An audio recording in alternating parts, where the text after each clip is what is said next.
Sultan Agung Hanyokrokusumo naik tahta pada tahun 1613 dalam usianya yang 20 tahun menggantikan adiknya Adipati Martapura. Saingan besar Mataram pada saat itu adalah Surabaya dan Banten. Sultan Agung mengetahui bahwa kedatangan kompeni di Batavia dapat membahayakan kesatuan negara, terutama Pulau Jawa. Langkah awal Sultan Agung untuk menyatukan Pulau Jawa adalah menaklukkan wilayah timur dengan penguasaan Sultan Agung di wilayah bagian timur dapat mencegah kekuasaan bangsa asing. Sultan Agung yang tidak bisa terima dengan kehadiran VOC di Batavia langsung berencana untuk melakukan penyerangan terhadap VOC. Akhirnya kita bisa menguasai Banten. Semua akan tunduk kepada kita setelah kita menguasai Banten. Kita akan membuat Nusantara ini tunduk kepada kita. Baik Tuan, apa rencanamu selanjutnya? Rencana aku selanjutnya sebenarnya masih sama seperti rencana biasanya, Jenderal. Yaitu menguasai Nusantara ini, dan aku akan bekerja sama dengan kerajaan yang kuat. Wah, hebat. Kalau begitu saya akan mencarikan kerajaan yang kau inginkan. Bagus, Jenderal. Baiklah, saya permisi. Ya, silakan. Jenderal tersebut segera mencari kerajaan yang tangguh dan kuat. Setelah merasa menemukan kerajaan yang tangguh dan kuat, jenderal tersebut melaporkan kepada tuannya dan kemudian kembali ke kerajaan tersebut untuk menemui sultan dari kerajaan itu. Prajurit, saya ingin bertemu dengan sultan kalian. Baik Tuan, akan segera kami sampaikan.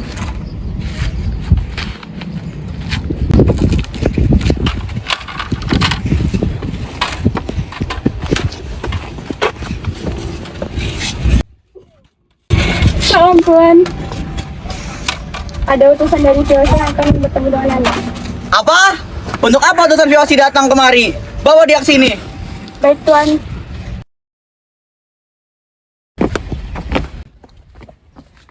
Sultan mengizinkan Anda masuk. Silakan masuk Tuan.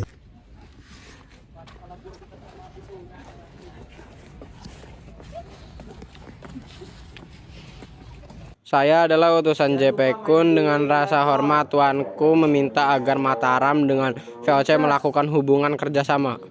Kerjasama apa yang ingin kalian lakukan? Apakah kalian ingin Pulau Jawa ini tunduk kepada tuanmu yang licik itu?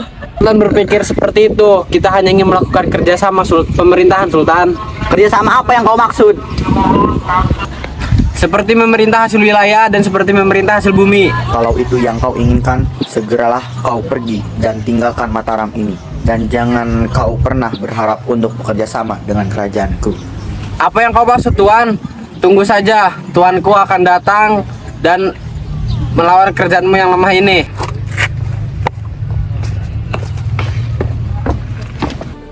Jenderal utusan JP Kun itu pun segera pergi meninggalkan Mataram dengan wajah yang amat penuh dengan kekesalan.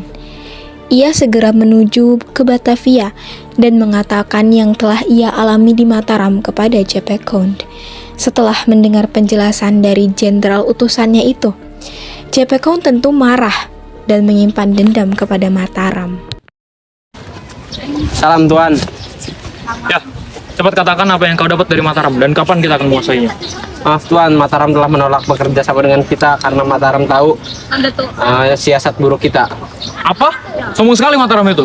Akan aku pastikan kita akan menguasainya. Baik Tuan. Tahun 1624, Sultan Agung memerintahkan Surenggono dengan membawa 1000 prajurit dengan keluarganya untuk membentuk lumbung logistik dengan melalui Banyumas.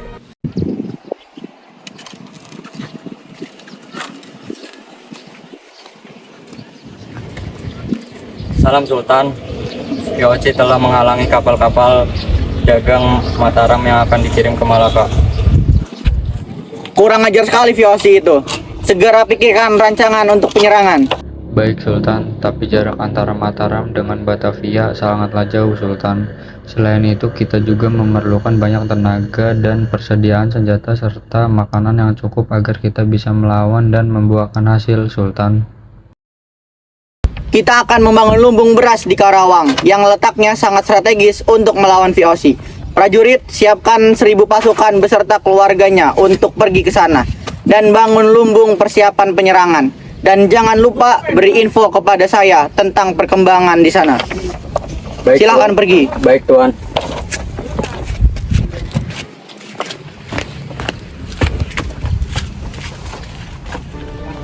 Sesampainya mereka di Karawang, langkah awal yang dibuat Surenggono adalah dengan membentuk 3 desa, yaitu Desa Waringin Pitu, Parakan Sapi, dan Desa Adiarsa. Dengan pusat kekuatan diletakkan di Desa Waringin Pitu. Tuan, kami telah memutuskan 3 desa yang akan kami bangun lumbung logistik dan rumah warga, Tuan, karena letak itu sangat strategis untuk melakukan penyerangan langsung ke Batavia. Baik, segera laksanakan. Tuan, jarak dari sini hingga ke Mataram tidaklah dekat, Tuan. Apa sebaiknya kita tunggu saja? Baik, kita tunggu saja. Dengan keputusan yang dibuat oleh Surenggono untuk tidak mengirimkan pesan kepada Sultan Agung, justru membuat Sultan Agung berpikir bahwa pekerjaan yang diberikan kepada Surenggono telah gagal. Maka demi menjaga keselamatan Mataram, maka Sultan Agung mengirimkan pasukan untuk melakukan penyerangan. Gimana Surenggono? Kenapa dia belum kembali? Apakah dia gagal? Hei prajurit, Baik, Sultan. kita akan menyerang VOC di pagi hari nanti di Batavia dan perintahkan kepada Bawareksa untuk memimpin peperangan. Baik, Sultan. Silahkan pergi. Tadi belum ya? Namun, seribu sayang, serangan ini gagal akibat medan yang terlalu berat. Sultan Agung lalu memerintahkan agar Karawang dijadikan sebagai pusat logistik dan harus memiliki pemerintahan sendiri yang harus dipimpin oleh seseorang kuat, cerdas, serta harus langsung diawasi oleh Mataram sebagai persiapan penyerangan. Bagaimana ini, Sultan? Penyerangan yang kita lakukan telah gagal. Prajurit gugur dalam perjalanan. Prajurit gugur sebelum melakukan penyerangan terhadap VOC. Sultan, jika kita ingin menang dengan cara ini sangatlah tidak mungkin. Kita akan memikirkan rencana yang lebih mantap untuk menyerbu pasukan VOC itu. Sultan, apakah kita harus mengubah strategi atau kita tetap akan melanjutkan pembangunan di Karawang? Kita akan tetap melanjutkan pembangunan di Karawang. Baik, Sultan. Tahun 1632, Sultan Agung mengirimkan kembali 1.000 prajurit beserta keluarganya ke Karawang untuk membangun lumbung beras atau pusat logistik yang dipimpin oleh Wiraperbangsa. Sultan Agung mengutus Wiraperbangsa sebagai pemimpin karena ia telah berhasil membebaskan Karawang dari Banten pada saat itu. Di bawah komando Wiraperbangsa, tugasnya berhasil dan langsung mengirim pesan kepada Mataram. Prajurit, segera kirimkan pesan kepada Sultan Agung bahwa kita telah selesai menjalankan misinya. Baik, Tuan. Salam, Tuan. Salam. Anda telah dipanggil Sultan ke Mataram besok pagi Untuk apa? untuk memberikan jabatan baru kepada Tuan sebagai Wedana Menteri di Mataram. Baiklah. Baik. Setelah itu, Wiraperbangsa diangkat menjadi wedana di sana dan dihadiahi sebilah keris yang bernama Karasiniang.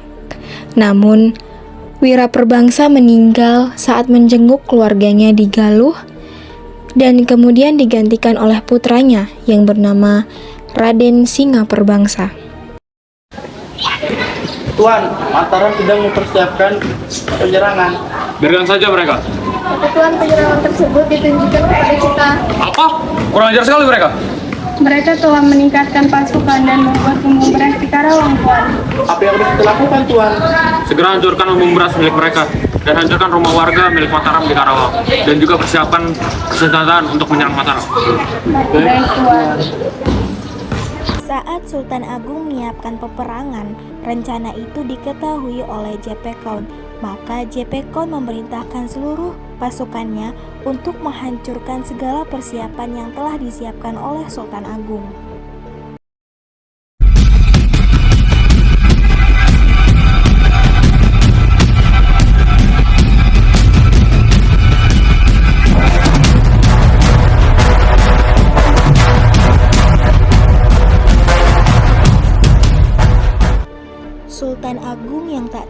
Istana dengan itu pun segera mengutus seluruh rakyat Mataram untuk melakukan penyerangan terhadap VOC.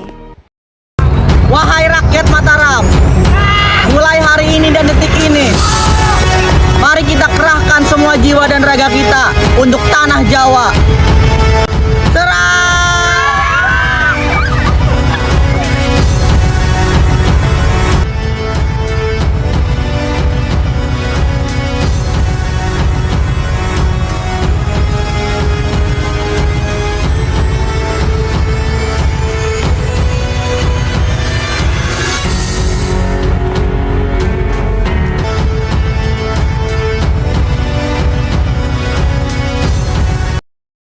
Sultan Agung bersikeras untuk menghancurkan VOC, dan bahkan ia melakukan kerjasama dengan Portugis. Namun hubungan tersebut putus saat menyadari bahwa Portugis pada 1625 telah lemah. Setelah kalahnya di Batavia, banyak daerah-daerah Mataram yang melakukan pemberontakan ingin cepat merdeka. Aku ingin bertemu dengan Amakura. Ada apa kamu kemarin? Siapa mereka? Apa hubungan mereka? Apa? Bagaimana kau ini?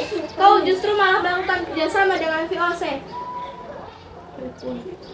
Takkan kubiarkan engkau menginjakan tanah Mataram lagi. Justru aku yang tidak akan membiarkan kau dan kompeni yang licik ini menginjakan kaki di atas tanah Mataram ini. Awas kau Trunajaya. Biarkan saja dia pergi.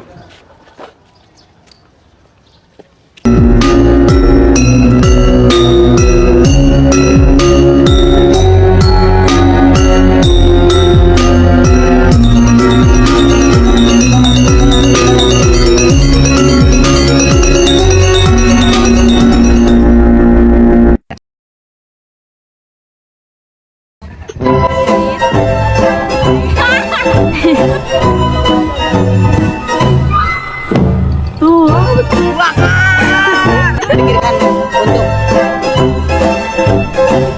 Lah, Ji,